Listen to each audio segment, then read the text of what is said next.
Ето отново се включваме от Нови хан.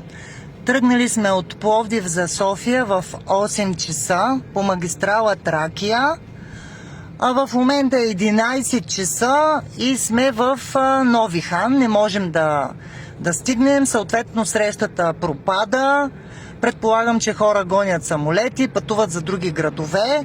Иначе на теория имаме магистрала, плащаме си винетки, плащаме си гражданска отговорност, плащаме си пътен данък, източват се не милиони, а милиарди за магистрала Тракия и осмото чудо на света магистрала Хемус, които са ежедневно в някакви ремонти, частични, цялостни, по-малки, по-големи.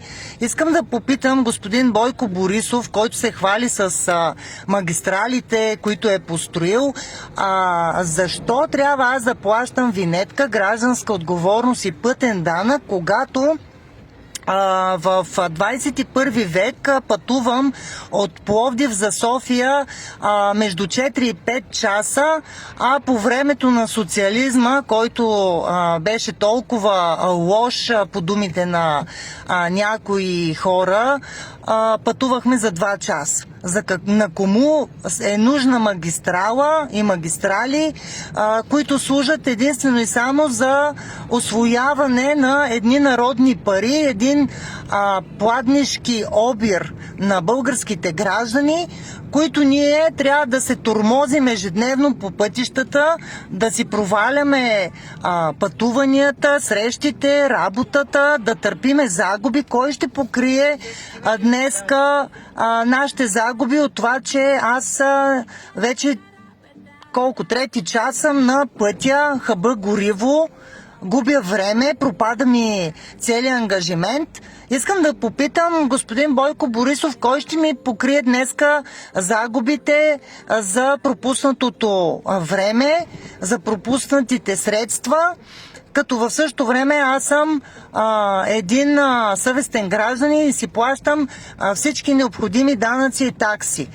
Винетка, пътен данък, гражданска отговорност и съм принудена да търпя ето този геноцид, който ежедневно трябва да ми проваля бизнеса, трябва да ми проваля времето и да ми съсипва нервите.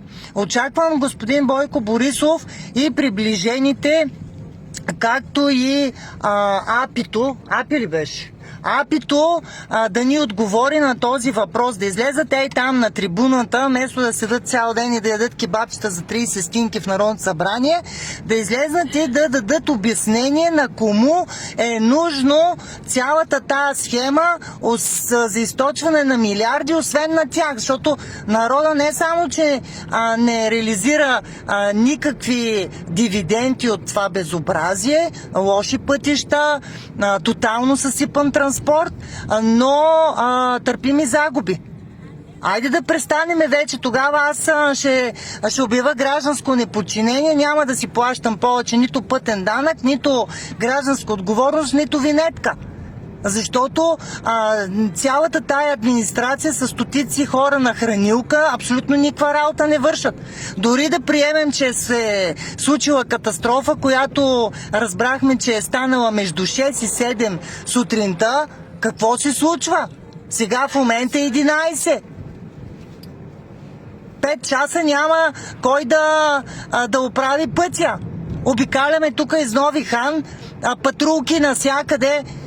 Плачеха полицаите колко е малко и заплатите ми, сега пият кафе по патрулките, легнали там върху багажите, се припичат на слънце и какво правят? Отклоняват движението, ние да се чуем откъде да минем и въобще да пътуваме ли за София. Погледнете какво става.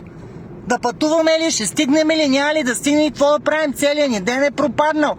Една туба гориво замина, нервите ни скъсани. Ама господин Бойко Борисов, АПИ и всичките там пръдловци и на хранилка седат, взимат заплатки. Ама народът търпи. Айде, до после.